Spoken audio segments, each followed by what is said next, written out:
Hi friends, నేను మీ వెంకట కృష్ణ. ఈరోజు Sunday రోజు మమ్మీ స్పెషల్ చేసింది ఫ్రెండ్స్. నాటుకోడి చూడండి ఫ్రెండ్స్, చాలా బాగుంది. చికెను బర్డ్ ఫ్లూ అంటున్నా కానీ ఎక్కడ మా రేట్లు మాత్రం చాలా ఎక్కువగా ఉన్నాయి ఫ్రెండ్స్. మరి నాటుకోడి అయితే ఇక్కడ మా దగ్గర 550 రూపీస్ ఫ్రెండ్స్. అక్కడ మీ దగ్గర ఎంత ఉందో కామెంట్ సెక్షన్లో పోస్ట్ చేయండి. చూడండి ఫ్రెండ్స్, ఎంత స్పైసీగా ఉందో.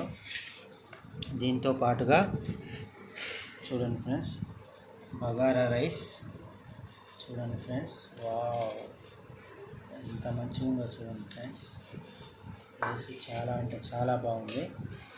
అలాగే మనకు నాటుకోడితో పాటుగా లివర్లా వేస్తుంటే ఫ్రై చేసింది మమ్మీ, లివర్ ఫ్రై. చూడండి ఎంత బాగుందో. ఈ వీడియో కనుక మీకు నచ్చినట్లయితే please like, share and subscribe friends. దీంతో పాటుగా రైతా చూడండి ఫ్రెండ్స్. ఇంకా లేట్ ఎందుకు, కుమ్మేద్దాం. Okay, bye friends.